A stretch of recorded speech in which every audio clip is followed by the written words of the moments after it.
September 18th, 96 AD. The most powerful man in the world stands in his palace bedroom and asks a servant what time it is. The servant lies. He says it is the 6th hour. It is not. It is the 5th, the hour the emperor has feared since childhood. The hour the stars said he would die. He smiles. He relaxes. He walks deeper into the room. He had known this day was coming for most of his life. When Domitian was still a boy, Chaldean astrologers told him everything: the year, the day, and the hour of his violent death. He did not dismiss it. He believed it completely. And so for 15 years as emperor, every morning of the 5th hour, he waited, restless, terrified, checking the time again and again. On the morning of his death, a man named Stephanus requested an urgent audience. He claimed to have vital information about a conspiracy against the emperor. His right arm was heavily bandaged. He had told everyone he injured it weeks ago. It was a lie.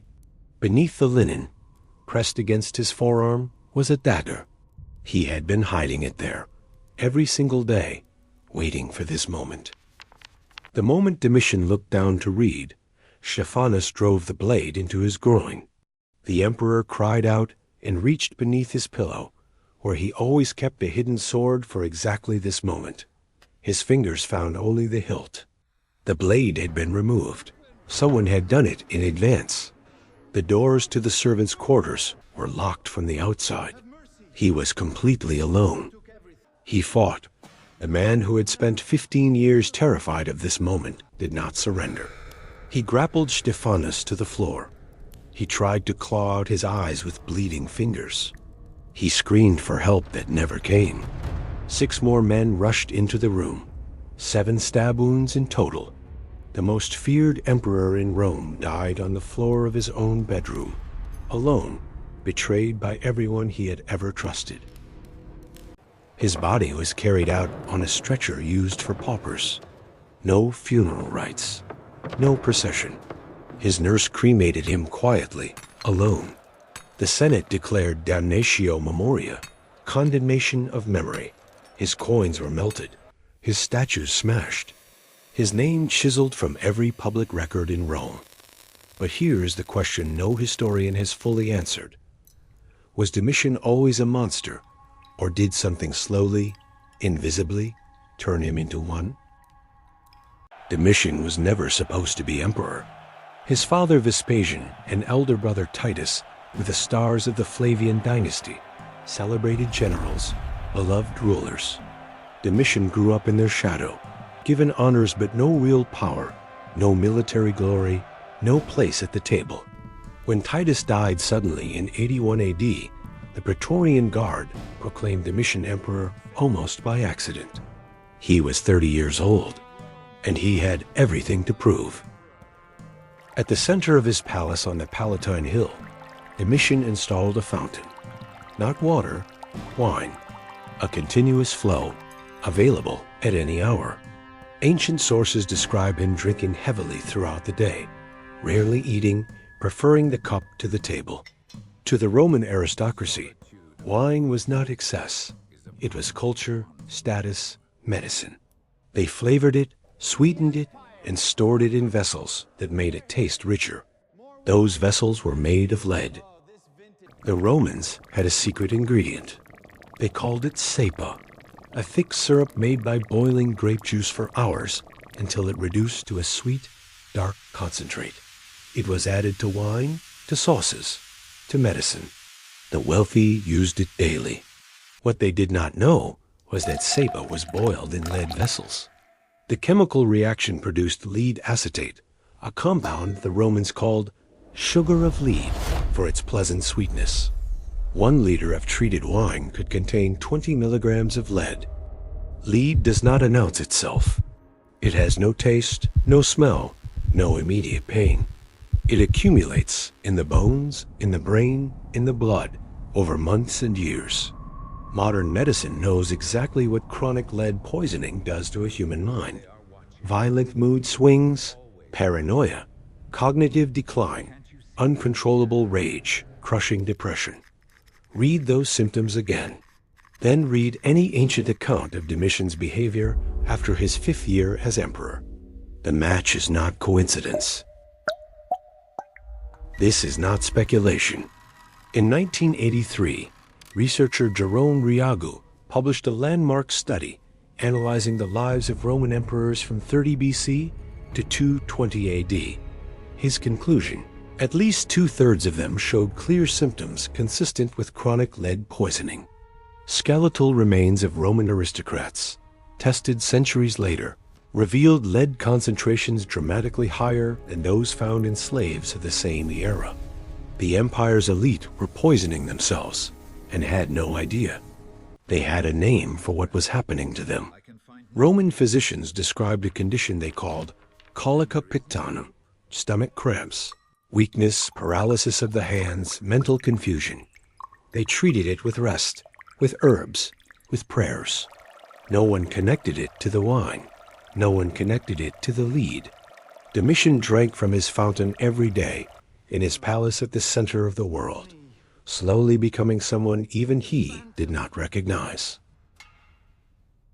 In his early years, Domitian was not the monster history remembers. He reformed the currency. He rebuilt Rome after fire. He strengthened the northern borders, raised soldiers' pay for the first time in decades. Ancient sources admit, reluctantly, that his administration was efficient, even admirable. But somewhere around his 5th year of rule, something shifted. The decisions became erratic. The temper became uncontrollable. The man who had built was beginning to destroy. The paranoia arrived quietly at first. He began holding trials in secret. He stopped attending Senate meetings and started monitoring them. He lined the palace corridors with reflective moonstone so no one could approach from behind without being seen. He trusted no one. He tested everyone. A senator who joked at a banquet that a Thracian gladiator was almost as good as the emperor's favorite was dragged into the arena and thrown to the dogs. For a joke. The executions accelerated. Senators, generals, philosophers, poets. He exiled them, imprisoned them, killed them, sometimes for words written years earlier, sometimes for dreams reported by informants. He crucified the slaves of a historian because they had copied out their master's text. He executed Civica Carialis, a proconsul, while the man was actively serving Rome in Asia. No trial, no warning, a messenger, then silence. Then he made the mistake that sealed his fate. In 95 AD, he executed Flavius Clemens, his own cousin, a man of no political ambition, married to Domitian's niece. The charge was atheism, most likely meaning he had converted to Christianity or Judaism. He exiled Clemens' wife. Then he executed Epaphroditus, a freedman who had served 3 emperors loyally, whose only crime was helping Nero die with dignity 25 years earlier. The message was clear. No loyalty would ever be enough. That was the moment Parthenius made his decision. Parthenius, Domitian's chamberlain, his gatekeeper, the man who controlled access to the emperor and was trusted enough to carry a sword in his presence. He had watched the executions. He had escorted the condemned. He had delivered the sentences. And now he understood. If Domitian would kill his own cousin, his own loyal servants, then no one was safe, not even the man who stood closest to him. Stephanus came to Parthenius with a plan. He was already under investigation for embezzlement, a man with nothing to lose. For days he walked the palace corridors with his arm heavily bandaged, telling anyone who asked that he had suffered an injury. He was rehearsing. Every morning he pressed the cold iron of the dagger against his skin and walked past the guards. Each time they let him through. By September 17th, everything was in place. One man left to tell. September 18th, 96 AD, the 5th hour. Stephanus enters the emperor's private chambers, carrying a rolled document. He tells Domitian he has uncovered a conspiracy Names, dates, evidence. Domitian takes the scroll and begins to read. In that single moment of distraction, Stephanus drives the dagger upward into the emperor's groin. Domitian screams. The scroll falls. 15 years of waiting for this moment, and it arrives while he is reading a lie. Within the hour, every senior official in Rome knew. The emperor was dead, killed in his own bedroom by his own servants. And the reaction across the palace was not panic, it was relief. Doors opened, voices rose. Men who had spent years whispering began to speak at full volume. The Senate convened immediately. Before Domitian's blood had dried on the floor of his bedroom, Rome already had a new emperor. The same day, the same hour. As if they had been waiting, the Senate voted unanimously. Damnatio Memoriae. Condemnation of memory. It was not merely a political act, it was an erasure. His statues were pulled down in the streets while crowds watched. His name was chiseled from every arch, every temple, every public inscription in the empire. But the most chilling part was not what happened in the forums. It was what happened in private homes. Ordinary Romans soaked off his image from their walls. Families destroyed his portraits, not from hatred, but from fear of being associated with a condemned name. One person mourned him. Her name was Phyllis, his childhood nurse, the woman who had raised him from infancy. She asked for his body. They gave it to her on a pauper stretcher. No ceremony, no escort, no imperial rites. She carried him to her private estate outside the city and cremated him alone. Then, quietly, she took his ashes to the Flavian temple and mixed them with those of Julia, his beloved niece who had died years before. In the end, the most powerful man in Rome was mourned by one old woman and buried with a girl. Here is what history rarely tells you. Every major account of Domitian's reign was written by his enemies. Suetonius, Tacitus, Pliny the Younger, brilliant historians, all of them. And all of them wrote under emperors who rose to power because Domitian died. They had every reason to paint him as a monster. Modern historians call this the problem of Domitianic sources. We are reading a portrait painted by the people who benefited most from his destruction. The monster in the record may be partly real and partly authored. The lead does not care about politics. In 1983, researcher Jerome Riacu analyzed the skeletal remains and historical records of Rome's imperial elite. His conclusion was not a theory, it was a pattern.